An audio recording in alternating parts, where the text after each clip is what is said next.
Se você é pai de duas crianças, uma com autismo e outra neurotípica, eu acredito que esse vídeo ele seja muito importante para você.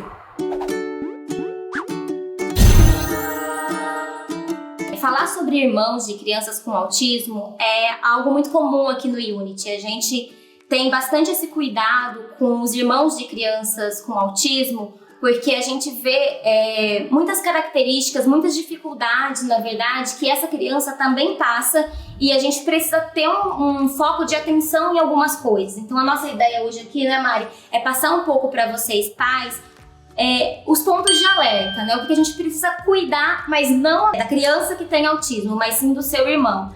Qual que você acha, Mari, que é o primeiro ponto, assim? A gente conversa muito aqui no Unity sobre o que acontece com esses irmãos, mas se você fosse escolher um ponto, assim, principal, que a gente mais vê, qual que você acha que seria?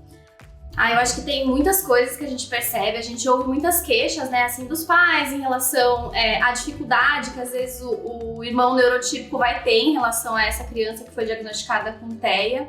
E eu acho que um dos primeiros pontos que a gente sempre conversa muito com os pais é que a criança neurotípica, de maneira geral, nesse contexto da família, ela vai acabar tendo menos atenção em muitos momentos.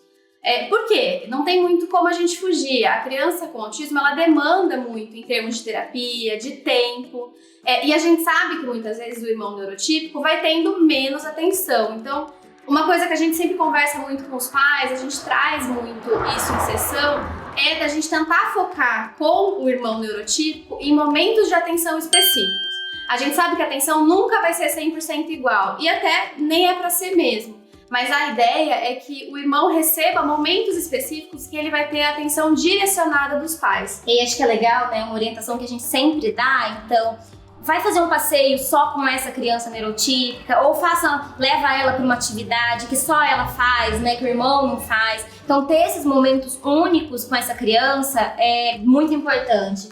Uma criança me relatou uma vez, uma criança irmã, né, de uma criança com autismo, um ponto que eu fiquei pensando muito, né, que é em relação às demandas da casa. A queixa dessa irmã era assim: a minha mãe pede sempre mais coisas pra mim do que pro meu irmão, né? E ela até falou: mas eu entendo por quê, porque se ela pedir pro meu irmão, ele vai ter mais dificuldade, né, de executar.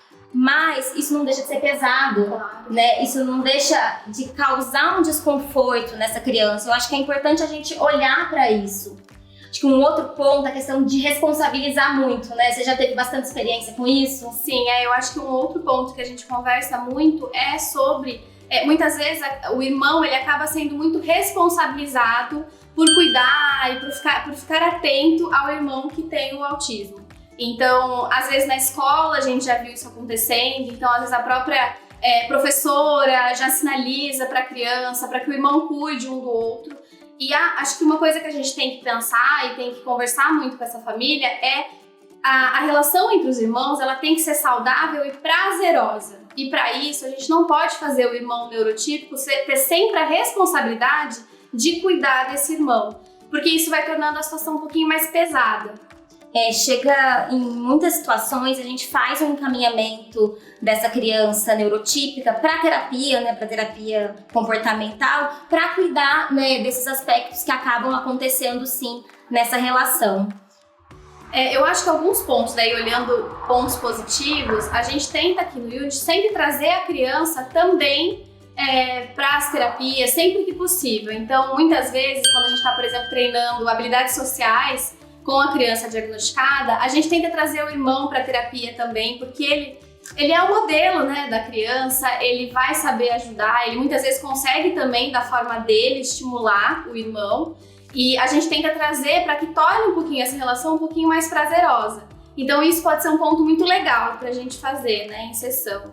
Lembrando que no Aba Naturalista a gente trabalha com o contexto real, né, com a vida real. Então é muito legal quando uma acompanhante terapêutica vai na casa e, né, traz esse irmão junto para o contexto de terapia. Claro, sempre com equilíbrio, que é o que a gente fala. A gente tem que tomar o cuidado para não responsabilizar muito, mas também incluir essa criança aí nessa intervenção na medida do possível.